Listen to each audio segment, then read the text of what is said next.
여러분 다리가 저리는 경험 한 번쯤 있으셨을 겁니다.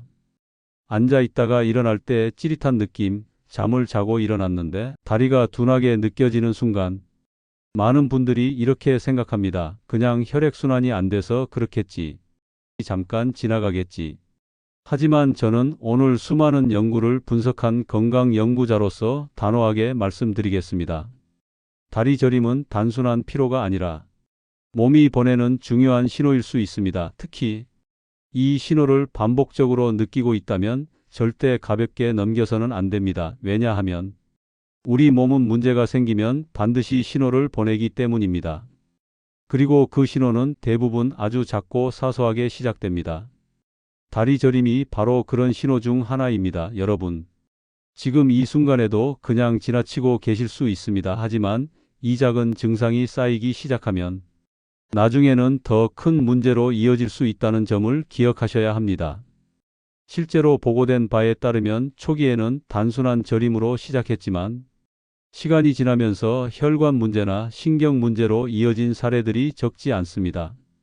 중요한 것은 이 증상이 갑자기 나타나는 것이 아니라 이미 몸속에서 변화가 시작된 후에 나타난다는 점입니다. 다시 말해, 다리가 저리다는 것은 이미 몸 안에서 무언가 균형이 무너지고 있다는 신호일 수 있습니다.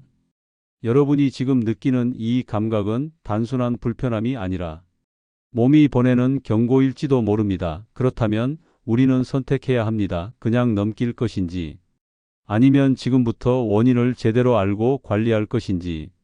오늘 이 영상이 여러분의 선택을 바꾸는 계기가 될 수 있습니다. 끝까지 집중해서 들어주시기 바랍니다. 많은 분들이 다리가 저릴 때 가장 먼저 이렇게 생각합니다. 잠깐 혈액순환이 안 되는 거겠지, 조금 쉬면 괜찮아지겠지.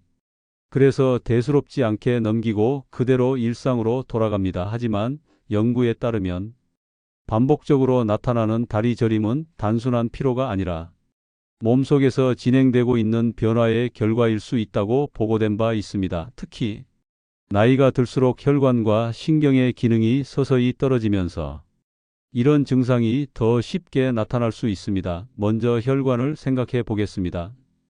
우리 몸의 혈관은 산소와 영양을 전달하는 길입니다. 그런데 이 길이 좁아지거나 흐름이 원활하지 않으면 다리 끝까지 충분한 공급이 이루어지지 못합니다. 그 결과 나타나는 것이 바로 저림입니다. 쉽게 말하면 다리가 보내는 산소 부족 신호라고 볼 수 있습니다. 다음으로 신경입니다. 의학계에서는 신경 압박이나 손상이 있을 경우 찌릿하거나 감각이 둔해지는 증상이 나타날 수 있다고 설명합니다. 특히 허리나 골반 주변에서 신경이 눌리는 경우 다리까지 영향을 줄 수 있습니다. 그래서 단순히 다리 문제로만 볼 것이 아니라 몸 전체에 연결된 구조로 이해해야 합니다. 여기에 한 가지 더 중요한 요소가 있습니다. 바로 대사 변화입니다. 연구에 따르면 혈당 조절이나 대사 기능이 떨어질 경우 말초 신경의 기능에도 영향을 줄 수 있다고 보고된 바 있습니다. 이런 경우 초기에는 단순 저림으로 시작하지만 점점 감각 이상으로 이어질 가능성도 있습니다. 문제는 이 모든 과정이 갑자기 나타나는 것이 아니라 서서히 진행된다는 점입니다. 그래서 대부분의 사람들은 초기에 신호를 느끼고도 대수롭지 않게 넘기게 됩니다. 하지만 바로 이 시점이 가장 중요한 시기입니다. 여러분의 몸은 이미 변화를 시작했고 그 신호를 다리를 통해 보내고 있습니다. 단순히 불편함으로 끝날지 아니면 더 큰 문제로 이어질지는 지금 어떻게 대응하느냐에 달려 있습니다. 이제 우리는 단순히 증상을 넘기는 단계가 아니라 왜 이런 일이 발생하는지, 그리고 어떻게 막을 수 있는지에 집중해야 합니다. 이것이 바로 진짜 관리의 시작입니다. 이제 가장 중요한 부분입니다. 여러분이 지금까지 들으신 내용이 단순한 정보였다면 지금부터는 실제로 몸을 바꿀 수 있는 핵심 원리입니다. 다리 저림을 단순한 증상이 아니라 몸의 변화로 이해했다면 이제는 어떻게 이 흐름을 바꿀 수 있는지 알아야 합니다. 저는 여러 연구를 분석하면서 한 가지 공통된 결론을 확인했습니다. 다리 저림은 세 가지 축을 관리할 때 가장 효과적으로 완화될 수 있다는 것입니다. 첫 번째 원리는 혈액순환을 회복하는 것입니다. 우리 몸의 혈관은 산소와 영양을 전달하는 길이라고 말씀드렸습니다. 그런데 이 길이 좁아지거나 흐름이 느려지면 가장 먼저 영향을 받는 곳이 바로 말초 부위 즉 다리입니다. 연구에 따르면 규칙적인 움직임과 수분 섭취는 혈류 개선에 긍정적인 영향을 줄 수 있다고 보고된 바 있습니다. 쉽게 말하면 흐르는 물은 썩지 않지만 멈춘 물은 문제가 생기는 것과 같습니다. 몸도 마찬가지입니다. 흐름을 만들어주는 것이 핵심입니다. 두 번째 원리는 신경 압박을 줄이는 것입니다. 다리 저림의 많은 경우는 단순한 혈관 문제가 아니라 신경이 눌리거나 긴장된 상태에서 발생할 수 있습니다. 특히 오래 앉아 있는 습관, 잘못된 자세, 허리와 골반의 균형 문제는 신경을 지속적으로 압박할 수 있습니다.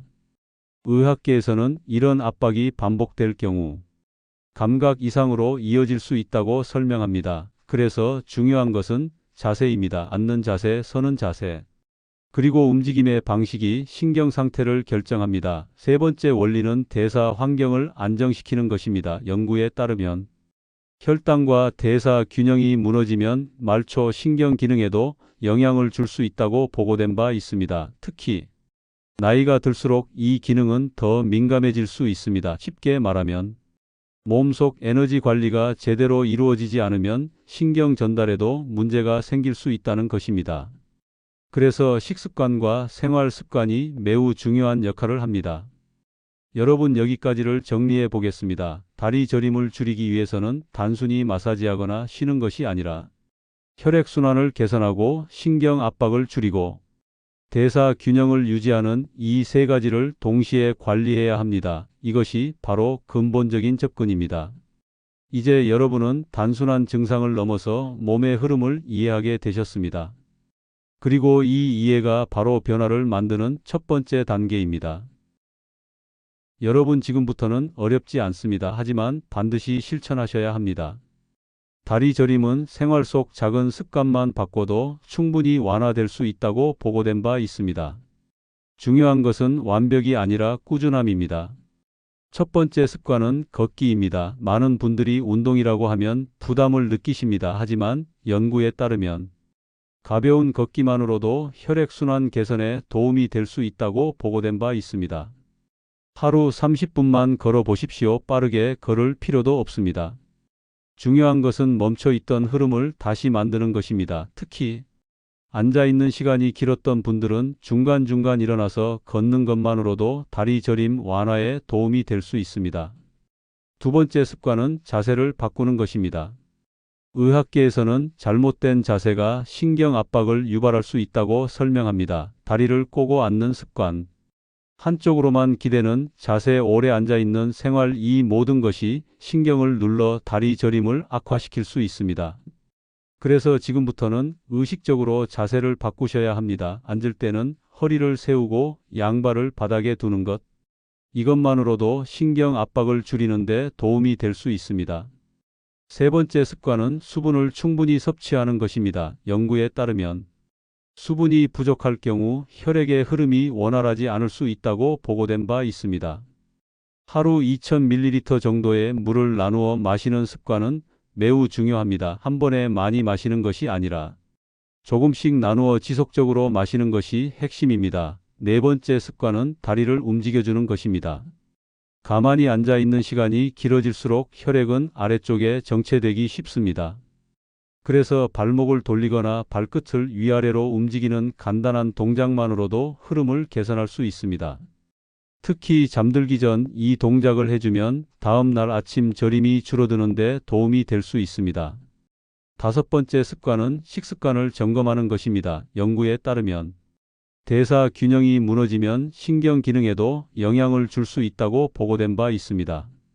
지나치게 단 음식이나 가공식품 위주의 식사는 피하고 채소와 단백질을 균형 있게 섭취하는 것이 중요합니다. 여러분, 여기까지가 오늘 당장 실천할 수 있는 핵심 방법입니다. 어렵지 않습니다.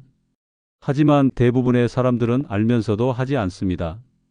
그래서 결과가 달라지지 않는 것입니다. 지금부터 단 한 가지만이라도 시작해 보십시오. 물 한 잔을 더 마시는 것, 잠깐 일어나서 걷는 것, 자세를 바로 잡는 것. 이 작은 변화들이 쌓이면서 어느 순간 여러분은 분명히 느끼게 됩니다. 다리 저림이 줄어들고 있다는 것을. 이것이 바로 지금 시작해야 하는 이유입니다. 이제 마지막으로 가장 중요한 말씀을 드리겠습니다. 여러분, 다리 저림은 단순한 불편함이 아닙니다. 이것은 몸이 보내는 신호이고 지금 여러분에게 변화를 요구하고 있는 경고일 수 있습니다. 많은 분들이 이렇게 생각합니다. 아직 참을 만하니까 괜찮겠지. 조금 지나면 나아지겠지. 하지만 연구에 따르면 이런 초기 신호를 방치할 경우 시간이 지나면서 더 큰 문제로 이어질 수 있다고 보고된 바 있습니다. 중요한 것은 지금 이 순간입니다. 지금 느끼고 있는 이 작은 저림이 앞으로의 몸 상태를 결정할 수 있기 때문입니다. 하지만 분명한 사실도 있습니다. 지금부터라도 바꾸면 충분히 달라질 수 있습니다. 우리 몸은 나이에 상관없이 변화에 반응합니다. 단 한 가지 습관만 바꿔도 흐름은 달라지기 시작합니다. 오늘 말씀드린 내용을 다시 한번 기억해 보십시오. 혈액순환을 살리고 신경 압박을 줄이고 대사 균형을 지키는 것, 이 세 가지만 실천해도 몸은 반드시 반응합니다. 완벽하게 하려고 하지 마십시오. 하나씩 시작하시면 됩니다. 지금 당장 자리에서 일어나 잠깐 걷는 것, 물 한 컵을 마시는 것, 자세를 바로 잡는 것, 이 작은 실천이 여러분의 몸을 바꾸는 시작입니다. 그리고 어느 순간 이렇게 느끼실 겁니다. 다리가 덜 저리기 시작했다는 것을. 그 순간이 바로 변화가 시작된 신호입니다. 여러분 선택은 단순합니다. 그대로 둘 것인지 아니면 바꿀 것인지 지금 댓글에 이렇게 남겨보십시오. 나는 오늘부터 걷기를 시작하겠습니다.